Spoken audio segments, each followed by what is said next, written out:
नमस्कार, क्यूज के इस ऑनलाइन प्लेटफॉर्म पर मैं आपका हार्दिक अभिनंदन और स्वागत करता हूं। उम्मीद करता हूं कि आप सभी स्वस्थ होंगे, मस्त होंगे और निरंतर अपने स्वाध्याय में व्यस्त होंगे। हमारी जो कक्षाएं चल रही हैं उन्हीं को आगे बढ़ाते हुए आज की जो हमारी एक और टॉपिक बचा हुआ था अव्वह तंत्र में अंतःप्रवाही नदियाँ, हम आज उसका अध्ययन करने वाले हैं। उम्मीद करता हूँ कि आपको वो जो बंगाल की खाड़ी अरब सागर वाले टॉपिक पढ़ाए गए थे वो अच्छे से समझ में आए होंगे। तो आज हम पढ़ने वाले हैं किसको? अंतःप्रवाही नदियाँ। अंतःप्रवाही नदियाँ किसे कहते हैं? तो अंतःप्रवाही नदियाँ वे नदियाँ होती हैं जो कि राजस्थान से ही प्रकट होती हैं और राजस्थान में ही समाप्त हो जाती हैं, या एक पर्टिकुलर स्थान से। हमारे यहाँ पर कुछ नदियाँ ऐसी भी हैं जो बाहर से आती हैं लेकिन हमारे राजस्थान में आकर के क्या हो जाती हैं? विलुप्त हो जाती हैं। तो आज हमारी इस मोटिवेशनल लाइन के साथ शुरुआत करते हैं। जिस तरह हवा एक निश्चित दिशा में नहीं बहती, जिस तरह हवा एक निश्चित दिशा में नहीं बहती, समय समय में बदलती रहती है, उसी प्रकार आदमी की किस्मत भी समय समय पर बदलती रहती है। आगे, परेशान ना हो, बस समय का इंतजार करें क्योंकि समय जरूर बदलेगा। जिस तरह से हवाएं निश्चित नहीं रहती हैं, समय समय पर बदलती रहती हैं, उसी प्रकार से हमारी किस्मत, हमारा जो मेहनत है वो एक ना एक दिन रंग लेकर के ज़रूर आएगी। बस बशर्त यह है कि आपके अपने हौसले, आपकी हिम्मत, आपका जुनून कम नहीं होना चाहिए। तो आज शुरू करते हैं हमारी कक्षा को। तो कक्षा में हम पढ़ने वाले हैं राजस्थान का अव्वह तंत्र। इससे पहले हमारे दो पार्ट हो गए जिसमें हमने राजस्थान के कुछ अव्वह तंत्रों के बारे में जान लिया था। तो उसमें क्या जाना था हमने? उनमें देखा था हमने कि जो हमारा राजस्थान है उसको 3 अव्वह तंत्रों में विभाजित किया गया है। अरब सागर का,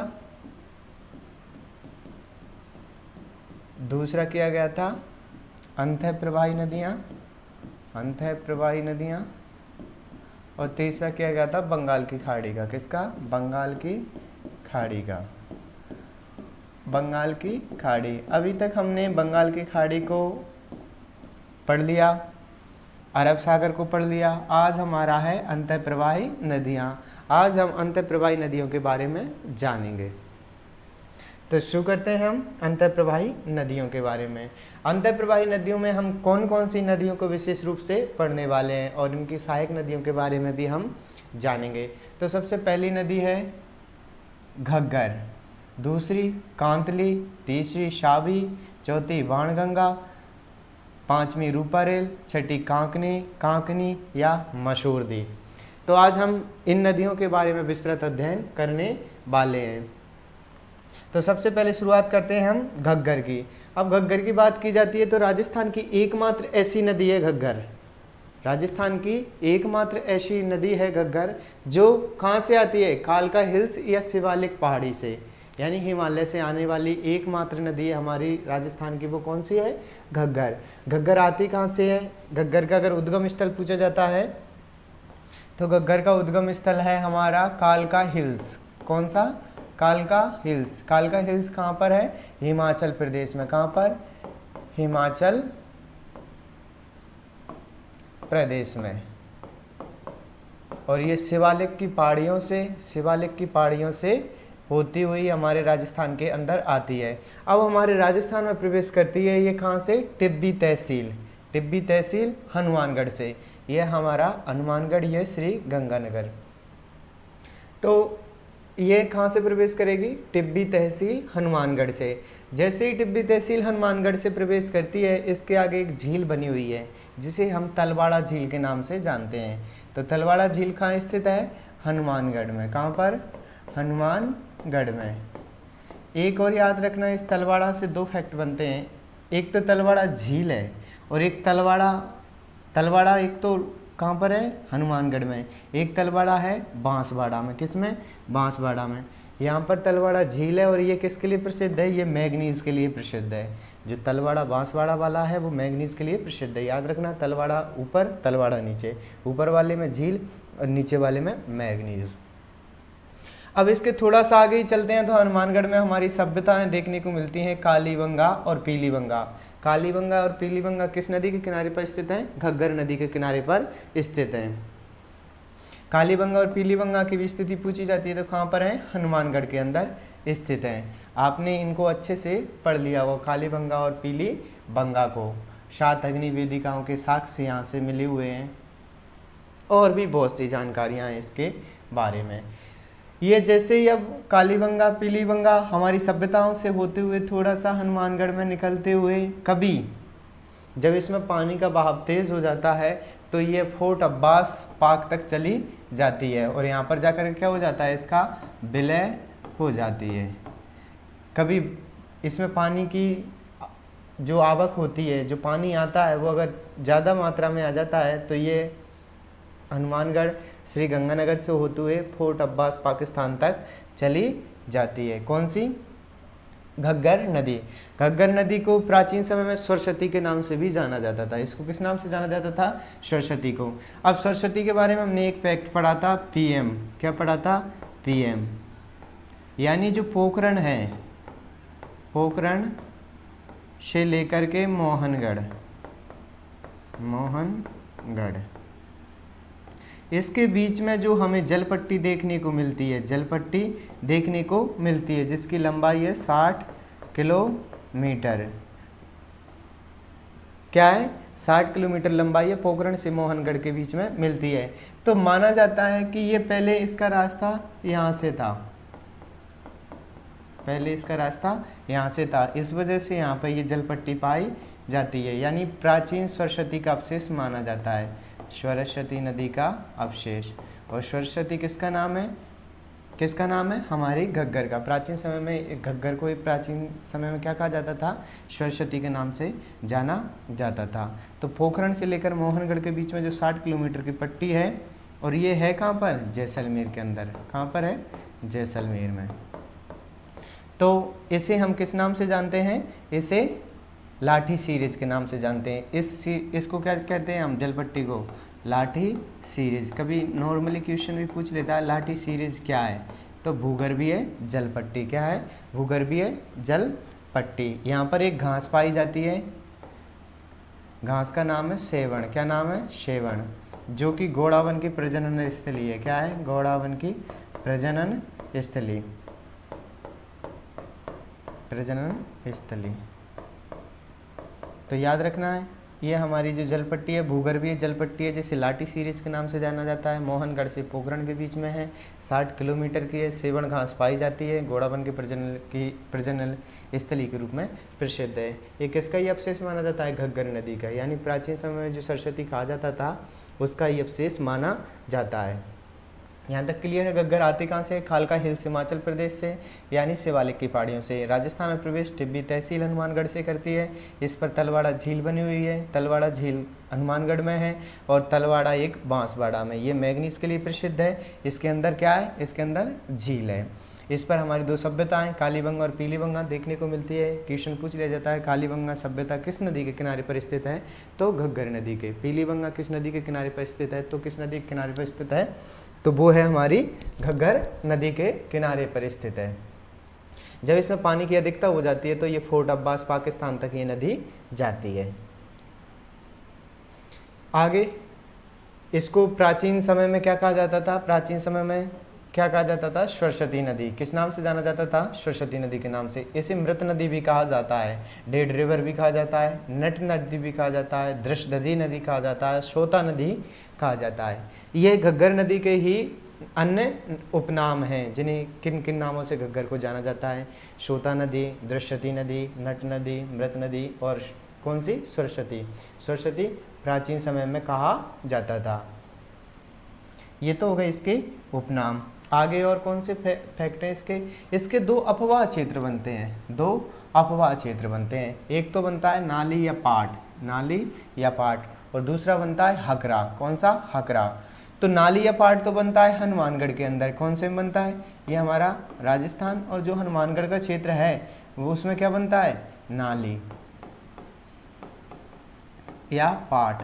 यानी जो इसका अपवा क्षेत्र है, घग्गर नदी का हनुमानगढ़ के अंदर जो अपवा क्षेत्र है उसे नाली या पाट के नाम से जाना जाता है। वहीं हनुमान यहाँ पर पाकिस्तान की बात की जाती है तो पाकिस्तान में ये हमारी बाउंड्री लाइन है इंटरनेशनल। ये पाकिस्तान में जाने के बाद में इसका मैदान क्या कहलाता है, हकरा। जो इसका अपवा क्षेत्र है वो किस नाम से जाना जाता है, हकरा के नाम से जाना जाता है। नाली से एक और याद रखना, नाली एक तो घग्गर का अपवा क्षेत्र है, घग्गर का अपवा क्षेत्र। वहीं दूसरा नाली एक नस्ल है भेड़ की, किसकी, नाली नस्ल है किसकी, भेड़ की। तो ये याद रखना। अभी हमने 2 फैक्टर पढ़े थे, तलवाड़ा, तलवाड़ा झील पूछे तो कहाँ जाना है हमें, हनुमानगढ़ में। कहाँ जाना है, हनुमानगढ़। कहाँ जाना है,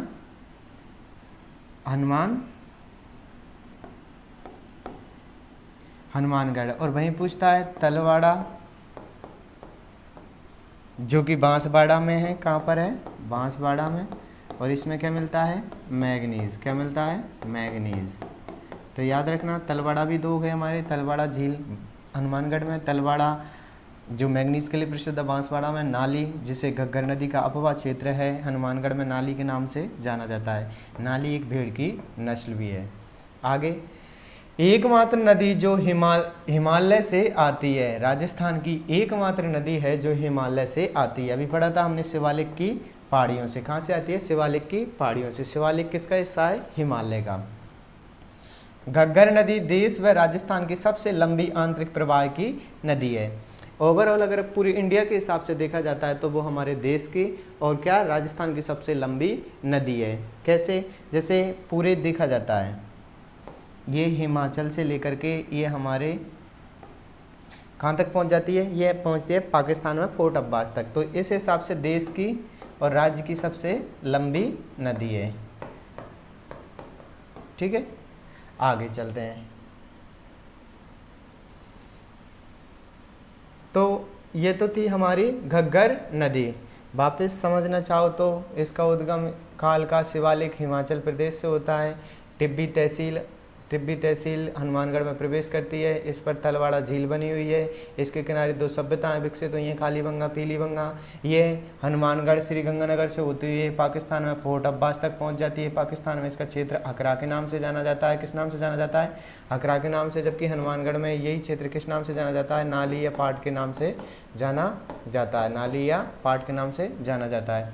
अगर हमारे राजस्थान में विस्तार की बात की जाती है तो इसका क्षेत्र श्रीगंगानगर में और हनुमानगढ़ में हमें देखने को मिलता है। हनुमानगढ़ में इसका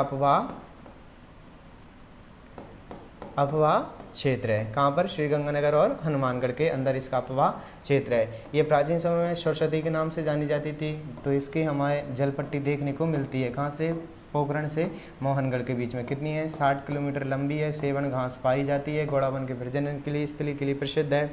और इसे लाटी सीरीज के नाम से जाना जाता है। किस नाम से जाना जाता है, लाटी सीरीज के नाम से जाना जाता है। इसे दृश्यती नदी कहा जाता था, सोता नदी कहा जाता था, नट नदी कहा जाता था। आगे ये कि जो हमारा जो हनुमानगढ़ का क्षेत्र था नाली या पाट के नाम से जाना जाता है। तलवाड़ा झील है, तलवाड़ा एक बांसवाड़ा में है जो मैंगनीज के लिए प्रसिद्ध है। मैंगनीज के लिए प्रसिद्ध है। तो यहाँ तक तो हमने अभी पढ़ा था। अब आगे चलते हैं हम। ये तो हो गई हमारी कौन सी, घग्गर नदी, जो देश व राज्य की सबसे लंबी नदी है। आगे है हमारी कांतली नदी। कौन सी, कांतली नदी। कांतली नदी का उद्गम होता है खंडेला की पहाड़ी सीकर से। कहाँ से, खंडेला सीकर से। किसका उद्गम होता है, कांतली नदी का। कांतली नदी बहते हुए खंडेला सीकर से होते हुए कहाँ पर जाती है, झुंझुनू के अंदर। कहाँ पर जाती है, झुंझुनू के अंदर। इसमें सीकर में एक सभ्यता बनी हुई है, गणेश्वर सभ्यता। कौन सी, गणेश्वर सभ्यता बनी हुई है। ये गणेश्वर सभ्यता कहाँ पर है, तो ये सीकर में है। कहाँ पर है, सीकर के अंदर। आगे और चलते हैं तो इस पर एक और सभ्यता बनी हुई है, सोनारी सभ्यता, जो झुंझुनू के अंदर है। सोनारी सभ्यता झुंझुनू के अंदर है। कांतली नदी खंडेला सीकर से निकलेगी। आगे जाने पर इस पर गणेश्वर सभ्यता है सीकर ही के अंदर। आगे और जाती है तो सोनारी सभ्यता है झुंझुनू के अंदर। इसका अपवाह क्षेत्र पूछा जाता है तो सीकर और झुंझुनू। कौन सा? सीकर और ये झुंझुनू इसका अपवाह क्षेत्र है। कांतली राजस्थान में सबसे लंबी नदी है अंतःप्रवाही की, और इसकी लंबाई पूछी जाए तो 100 किलोमीटर। अब कन्फ्यूज़न कैसे बनता है आपको क्लियर कर देता हूँ मैं। एक तो है हमारी चंबल, दूसरी है बनास, एक है हमारी घग्गर और दूसरी है कांतली। क्या? ये 4 नदियां हैं। अब 4 ही सबसे लंबी नदियां हैं, लेकिन कैसे? ये कुल बहाव के क्षेत्र से है, कुल बहाव के क्षेत्र से। तो वहीं इसकी भी बात की जाती है तो ये भी किस क्षेत्र से है? कुल बहाव के क्षेत्र से। जबकि अगर हमारे राजस्थान, प्रॉपर राजस्थान में देखा जाता है, अकेले राजस्थान की दृष्टि से देखा जाता है तो कांतली और बनास दोनों राजस्थान की सबसे लंबी नदियां हैं। ये कितनी है? 100 किलोमीटर हमारे राजस्थान में। तो याद रखना, कुल बहाव की दृष्टि से सबसे लंबी चंबल और अंतःप्रवाही में घग्गर। राजस्थान में सबसे लंबी नदी बहाव, राजस्थान में ही पूर्णतः बहाव की दृष्टि से तो बनास, और अंतःप्रवाही की कांतली। ठीक, तो वही कहा है इसमें, कांतली राजस्थान में सबसे लंबी अंतःप्रवाही की नदी है। कौन सी है? अंतःप्रवाही की नदी है। आगे चलते हैं हम। आगे आता है हमारी सावी। क्या आती है? सावी। सावी नदी के बारे में हम जानते हैं। सावी नदी का उद्गम कहाँ से होता है? तो सावी नदी का उद्गम होता है सेवर हिल्स, जयपुर से। कहाँ से? सेवर की पहाड़ियाँ, जयपुर से। सेवर की पहाड़ियों से जयपुर से होते हुए कहाँ पहुँच जाती है? गुड़गांव के मैदान में। गुड़गांव का मैदान हरियाणा में, और हरियाणा में ये जाकर क्या हो जाती है? विलय, यानी हरियाणा में जाकर के ये समाप्त हो जाती है। तो ये निकली कहाँ से? सेवर की पहाड़ियाँ, जयपुर से। ये कहाँ पर? गुड़गांव हरियाणा के मैदान में जाकर के विलय हो जाती है। इस पर भी, सेवर पर एक सभ्यता विकसित है, जोधपुरा सभ्यता। नाम जोधपुरा है, लेकिन ये जोधपुर के अंदर स्थित नहीं है। जोधपुरा सभ्यता कहाँ पर है? हमारी जयपुर के अंदर। कहाँ पर है? जयपुर के अंदर। यहाँ से एक विशेष क्वेश्चन पूछा जाता है, हाथी दांत के साक्ष्य कहाँ से मिले? जोधपुरा सभ्यता से। जोधपुरा सभ्यता कहाँ पर है? जयपुर के अंदर। सावी नदी का सेवर की पहाड़ियाँ, जयपुर से उद्गम होता है, और ये गुड़गांव हरियाणा के मैदान में जाकर विलुप्त हो जाती है। इस पर एक सभ्यता देखने को मिलती है, जोधपुरा सभ्यता। जोधपुरा जोधपुर में नहीं है, जयपुर में स्थित है। आगे है राजस्थान की एकमात्र नदी जो गुड़गांव हरियाणा में विलय होती है। राजस्थान की एकमात्र नदी है जो हमारे राज्य से बाहर जाकर के क्या हो रही है? विलय हो रही है, यानी कि बाहर जाकर के समाप्त होती है। ये तो क्या होगा? सावी। अभी हमने क्या पढ़ा? घग्गर, और दूसरी कांतली, तीसरा सावी। चौथा बाणगंगा नदी। बाणगंगा नदी को पहले अंतःप्रवाही नदियों में सम्मिलित नहीं किया गया था। बाणगंगा नदी को 2012 में अंतःप्रवाही नदियों के अंदर सम्मिलित किया गया था। तो बाणगंगा नदी निकलती कहाँ से है? तो बाणगंगा नदी का उद्गम स्थल होता है बैराट की पहाड़ियाँ, जयपुर से। कहाँ से? जो बैराट की पहाड़ियाँ, बैराट हिल्स हैं, वहाँ जयपुर से निकलती हैं। आगे चलने पर इस पर एक बांध बना हुआ है जयपुर के अंदर, रामगढ़ बांध। कौन सा? रामगढ़ बांध। रामगढ़ 2-3 हैं हमारे। एक तो रामगढ़ जैसलमेर के अंदर है, एक रामगढ़ वारा के अंदर है, और एक रामगढ़ हमारा कहाँ पर है? जयपुर के अंदर। कहाँ पर है? जयपुर के अंदर स्थित है। तो याद रखना है, ये रामगढ़ बांध कहाँ पर स्थित है? जयपुर के अंदर। किस नदी पर स्थित है? बाणगंगा नदी पर स्थित है। आगे आकर के ये क्या करती है? यहाँ पर विलुप्त हो जाती है, यानी कि जो अपनी मुख्य नदी है, इसकी मुख्य नदी में जाने से पहले ही क्या हो जाती है? समाप्त हो जाती है, यानी गंभीर नदी में आने से पहले ही समाप्त हो जाती है। इस पर एक बांध बना हुआ है यहाँ पर, अजान बांध। कौन सा? अजान बांध। अजान बांध कहाँ पर बना हुआ है? भरतपुर के अंदर। इतना याद रखना आप। तो अजान बांध किस जिले के अंदर स्थित है? भरतपुर के अंदर। किस जिले के अंदर? भरतपुर के अंदर स्थित है। और पांचना बांध है गंभीर नदी पर, करौली के अंदर स्थित। कहाँ पर है? करौली के अंदर। पांचना बांध करौली के अंदर स्थित है, और किस पर? गंभीर नदी पर। इससे कुछ और पूछा जाता है, अर्जुन की गंगा के नाम से किस नदी को जाना जाता है, तो बाणगंगा को। ताला नदी किसे कहा जाता है, बाणगंगा को। रुंडित नदी किसे कहा जाता है, बाणगंगा को। अब ये रुंडित नदी होती क्या है, ऐसी नदी जो अपनी मुख्य नदी में जाने से पूर्व ही समाप्त हो जाती है, उसे रुंडित नदी के नाम से जाना जाता है। तो क्लियर, बाणगंगा नदी बैराट की पहाड़ियाँ जयपुर से निकलती है, रामगढ़ बांध बना हुआ है, इस पर अजान डैम बना हुआ है भरतपुर के अंदर, पांचना बांध करौली में गंभीर नदी पर बना हुआ है, रामगढ़ हमारे 2-3 है इसलिए कंफ्यूज ना होना है, एक बारा में, एक जैसलमेर में और एक जयपुर में। तो यहाँ पर बांध के बारे में पूछता है तो क्या है हमारा जयपुर वाला। आगे इसको अर्जुन की गंगा के नाम से जाना जाता है, ताला नदी कहा जाता है और रुंडित नदी कहा जाता है। बाणगंगा को अंत प्रवाही का दर्जा 2012 के अंदर दिया, अंत है प्रवाही नदी का दर्जा कब दिया गया था, 2012 के अंदर दिया गया था। आगे जो बांध परियोजना है हमारी बाणगंगा नदी पर उनको पढ़ते हैं। रामगढ़ बांध जयपुर के अंदर स्थित है, कहाँ पर स्थित है, और अजान बांध भरतपुर के अंदर स्थित है। अब अजान बांध से इसलिए क्वेश्चन बनते हैं क्योंकि ये केवला देव को जलापूर्ति करता है, जो हमारा राष्ट्रीय उद्यान है केवला देव उसको क्या करता है, जलापूर्ति करता है। जैसे ये हमारा अजान बांध और ये हमारा केवला देव अभ्यारण्य, तो यहाँ से जलापूर्ति किसको करता है, तो ये केवला देव को। किसको,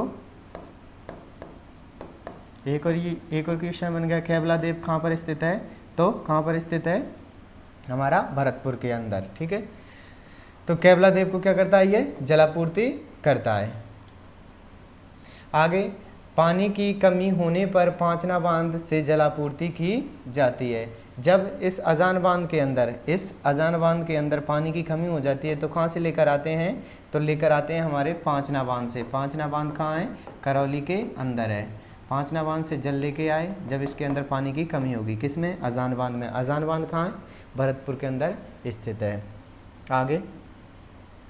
आगे है रूपा रेल नदी। इतनी खास नहीं है, छोटी छोटी नदियां हैं, छोटा सा टॉपिक है क्योंकि हमने जो महत्वपूर्ण अरब सागर बंगाल की खाड़ी थे उनमें जो बड़ी नदियां थी उनको कवर कर लिया। इनमें सिर्फ छोटी छोटी सी जानकारियां हैं जो हमें याद रखनी है। रूपा रेल नदी अभी हम किसको पढ़ रहे हैं, अंतःप्रवाही नदियों को। रूपा रेल नदी का उद्गम होता है उदयनाथ हिल्स से। कहाँ से होता है, उदयनाथ हिल्स से। कहाँ पर, यह अलवर के अंदर स्थित है। उदयनाथ की पहाड़ियों से कौन सी निकल के आती है, रूपा रेल नदी निकल कर आती है। जब ये रूपा रेल उदयपुर से आगे चलती है तो एक मोती झील का निर्माण करती है। किसका निर्माण करती है, मोती झील का। मोती झील कहाँ पर स्थित है, भरतपुर के अंदर। इसे लाइफ लाइन ऑफ भरतपुर कहा जाता है। क्या कहा जाता है, भरतपुर की जीवन रेखा, लाइफ लाइन ऑफ भरतपुर। ठीक है, तो इसे क्या कहा जाता है, हिंदी में देखना चाहो तो जीवन रेखा। किसकी, भरतपुर की जीवन रेखा। किसको कहा जाता है, मोती झील को। अब मोती झील से जो एक और नहर या पानी का एक स्रोत निकाला गया है लोहागढ़ फोर्ट से, यानी कि जो हमारा लोहागढ़ दुर्ग है उसका पानी की सप्लाई के लिए यहाँ से क्या किया गया है, एक नहर बनाई गई है जो क्या करती है, लोहागढ़ तक जल ले जाने का काम करती है। कौन सी, मोती झील। मोती झील कहाँ है, भरतपुर के अंदर स्थित है। तो ये कोई फैक्ट, लोहागढ़ दुर्ग कहाँ पर स्थित है, तो ये भरतपुर के अंदर है। कहाँ पर है, भरतपुर के अंदर है। इसे क्या है, ये लोहागढ़ दुर्ग है। ये अजय रहा था, इसे कोई जीत नहीं पाया था, अजय रहा था। तो ये पानी की सप्लाई करती है किसको, लोहागढ़ फोर्ट को। कौन, मोती झील। रूपा रेल नदी उदयनाथ हिल्स अलवर से निकलती है, मोती झील का निर्माण करती है भरतपुर के अंदर। मोती झील से एक नहर निकाली गई है जो लोहागढ़ दुर्ग को जल की आपूर्ति करती है। लोहागढ़ दुर्ग भरतपुर के अंदर स्थित है। इसे जीवन रेखा कहा जाता है। किसको, मोती झील को। किसकी, भरतपुर की।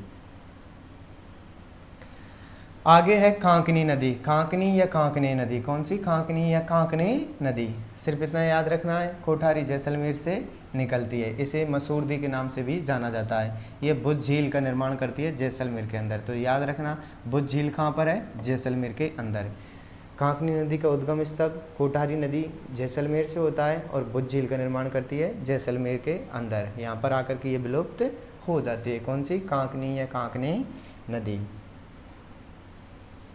आगे और जो अन्य महत्वपूर्ण अंतःप्रवाही नदियां हैं, हमने कुछ महत्वपूर्ण अंतःप्रवाही जो बड़ी बड़ी नदी थी उनको पढ़ लिया, और जो अंतःप्रवाही नदियां हैं उनको पढ़ लेते हैं। खंडेला सीकर से आती है खंडेल नदी, खंडेल नदी।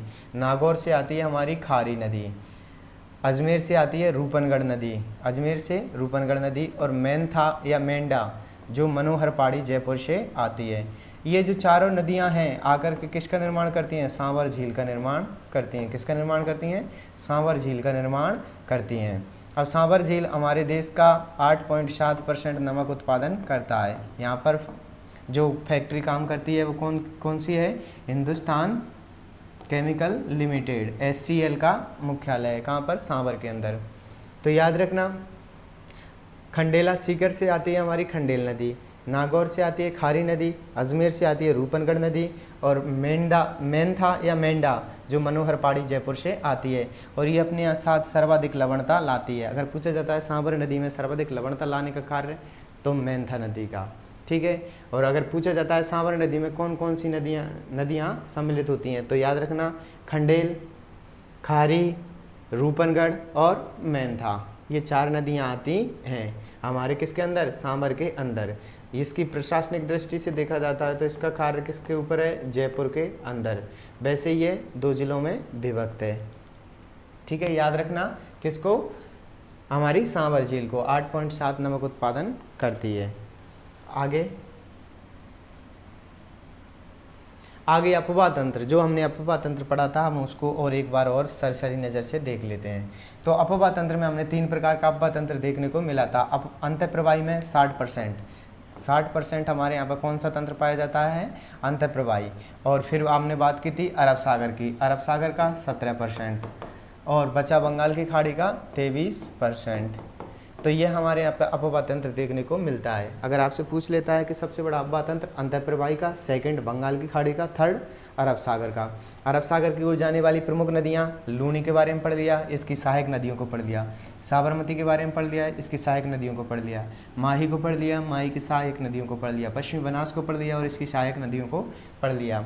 इससे पहले कि आप जो प्ले लिस्ट में जाकर देख सकते हैं, इनको और अच्छे से समझाया गया है।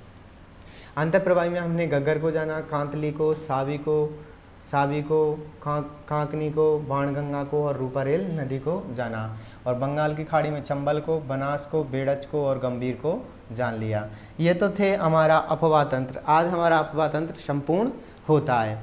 तो आज जो पहली बार इसको देख रहे हैं वो पिछली वीडियो को ज़रूर देखें अफवाह तंत्र की, ताकि आपको बंगाल की खाड़ी और अरब सागर का और अच्छे से समझ में आएगा। क्वेश्चन यहाँ से यही पूछा जाता है कि निम्न में से कौन सी नदी अंतःप्रवाही की है, कौन सी अरब सागर की है, कौन सी बंगाल की खाड़ी की है, वो हमें याद रखना है। राजस्थान की सबसे लंबी या सबसे जो लंबी नदी है, या फिर पूरे राजस्थान की जो सबसे लंबी नदी है उनके बारे में पूछा जाता है। कौन सी नदी अंतःप्रवाही में सम्मिलित होती है, कौन सी नहीं होती, इसके बारे में क्वेश्चन पूछा जाता है।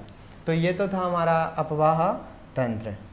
तो अफवाह तंत्र हमारे यहाँ पर आकर के क्या हो जाता है? संपूर्ण हो जाता है। कुछ बच्चे बोलते हैं कि सर भूगोल बदल गया, ये बदल गया। तो एक बात बताओ मुझे, जो हमारे राजस्थान था, यह हमारा राजस्थान था, इसका क्षेत्रफल था पहले 3,42,239 वर्ग किलोमीटर। कितना था? 3,42,239 वर्ग किलोमीटर।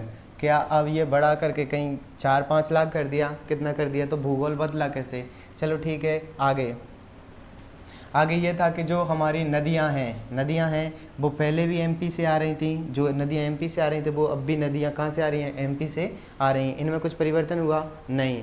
इसके सिर्फ इनकी जो जिलों की सीमा है उनमें परिवर्तन किया गया है। इसके अलावा भूगोल में ना तो कोई परिवर्तन हुआ और ना होगा। भूगोल में परिवर्तन का तात्पर्य ये होता है कि जब प्लेट विवर्तन की सिद्धांत, जो संपीड़न होता है उसके द्वारा जो टुकड़े या विखंडन होता है, उससे भूगोल बदलते हैं। ऐसे प्रशासनिक दृष्टि से बदलने पर भूगोल नहीं बदलता। हमारे राजस्थान में जो क्षेत्रफल था वो भी वही रहेगा, भौतिक प्रदेश भी वही रहेंगे। बस ये बशर्त ये है कि जनसंख्या और जो हमारा क्षेत्रफल है और जो ज़िले हैं उनकी संख्या थोड़ी बढ़ जाएगी। बाद बाकी जो आज भी जो पश्चिम में बड़े ज़िले थे वो अब भी पश्चिम में बड़े ज़िले रहेंगे। जो पूर्व में छोटे ज़िले थे वो छोटे ज़िले रहेंगे। और जहाँ तक है जैसलमेर ही सबसे बड़ा रहेगा। बात रही यहाँ धौलपुर की, तो धौलपुर या डीग इन दोनों में से कोई सा छोटा रह सकता है, वो अभी प्रशासनिक जब भी ऑफिशियल रिपोर्ट आएगी उसके बाद में ये देखा जाएगा। तो इसे आने में अभी बहुत समय बाकी है, जब तक हम लोग बाग यही सोच रहे हैं कि नहीं, जब तक हमारी जो नए ज़िलों की सीमा निर्धारण नहीं हो जाती, नया जो किताबें या नई जो सीमाएं नहीं आएंगी, तब तक हम अध्ययन नहीं करेंगे।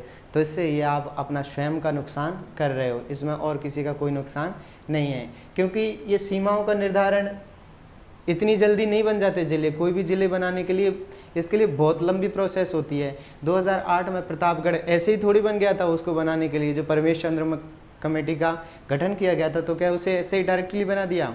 उसे बनाने के लिए जो 3 जिलों की सीमा, 3 जिलों की जो तहसीलें थी उसको सम्मिलित किया गया था। आज भी यही समस्या आ रही है, कई ऐसे ज़िले हैं जिनको बनाने को लेकर के मांग चल रही है, जिनको कई झुंझुनू का ऐसा क्षेत्र है जो किसी और ज़िले के अंदर नहीं मिलना चाह रहा है। तो इस ज़िले को बनने में बहुत समय लगेगा, तब तक आप अपने स्वाध्याय को निरंतर कीजिए। बस हमें क्या पढ़ना है, थोड़ा सा कौन से ज़िलों के अंदर कौन सी सीमाएं आती हैं, पहले भी हम ही पढ़ रहे थे, जो एमपी से सीमा बनाते हैं वो अब भी बनाते हैं, बस ये 1-2 ज़िले और बढ़ जाएंगे। तो इस ज़्यादा अफवाह में ना रहें, जो रील्स पर देखते रहते हैं हमारा भूगोल बदल गया रातों रात। 1 मिनट मुझे ये तो बताओ कि भूगोल बदला कैसे? क्या हमारे राजस्थान के कहीं टुकड़े कर दिए, हमारा राजस्थान आधा तोड़ के एमपी को दे दिया, तो फिर भूगोल बदला कैसे? ऐसा कुछ नहीं है, ये अफवाह हैं। ये लोग वही बातें करते हैं जो लोग सही से जानते नहीं, जो हमारे सिद्धांत है उनको मानते नहीं। ये प्रशासनिक दृष्टि से बढ़ सकता है, प्रशासनिक से तो हमें ही फ़ायदा है, हमें ही और ज़्यादा नौकरियों के उपलब्ध अवसर प्राप्त होंगे। इस वजह से इन अफवाहों में ना रहें, रील्स पर कम ध्यान दें और वास्तविकता और सच्चाई के जीवन में जीवन यापन करें। बाद बाकी ये रील्स के चक्कर में हम जितना और इंतज़ार करेंगे, मतलब हमारी उम्र और बढ़ती जाएगी। इसलिए आप भी अपने अध्याय को, जो अभी आपने रोक रखा है भूगोल बदल गया उसके चक्कर में, तो भूगोल नहीं बदला है, हम बदल गए। हमारा पढ़ाई से थोड़ा सा क्या हो गया, ध्यान डिस्ट्रैक्ट हो गया, क्योंकि जो अफवाहें चलती हैं उन पर हम थोड़ी सी जल्दी यकीन कर लेते हैं। जैसे रील्स पर आया, सुबह उठ के मैंने भी पढ़े 2-4 के ना भूगोल बदल गया, मेरे को भी समझ में नहीं आया 2-3 रोज़ तक भूगोल बदला कैसे था। हो सकता है यहाँ राजस्थान का ये वाला टुकड़ा तोड़ करके इधर किसी और को दे दिया हो, ये वाला क्षेत्र इधर हरियाणा वालों को दे दिया हो, ये पंजाब को दे दिया हो। ऐसे बदलते हैं भूगोल, तो ऐसे थोड़ी बदलते हैं। हमारा क्षेत्रफल वही था, भौतिक विभाजन वही है, हमारी जलवायु वही है। ऐसा तो है नहीं कि राजस्थान में यहाँ पर जो कितनी 0 से लेकर 20 सेंटीमीटर हो रही थी, आज यहाँ पर 110 से 120 सेंटीमीटर बारिश हो रही हो। तो जो लोग कमेंट करते हैं कि सर भूगोल बदल गया तो उसके अकॉर्डिंग पढ़ाएं, तो अभी हम कहाँ से पढ़ाएं, क्योंकि ना भूगोल बदलने के लिए ऐसे नहीं, बहुत समय लगता है। तो ये रामलोहा है जो कमेटी गठित की गई थी, उसके लिए भी अभी बहुत समय मिलना बाकी है कि किन ज़िलों की सीमाओं को या किन ज़िलों की तहसीलों को किस ज़िले के अंदर सम्मिलित किया जाएगा। इसके लिए कार्य जारी है, इसलिए आप फालतू अफवाहों पर ध्यान न दें, अपने स्वाध्याय में निरंतर व्यस्त रहें। आज के लिए सिर्फ इतना ही, मिलते हैं कल एक नई कक्षा के साथ में। जब तक स्वस्थ रहिए, मस्त रहिए और निरंतर अपने स्वाध्याय में व्यस्त रहिए। जय हिंद, जय भारत।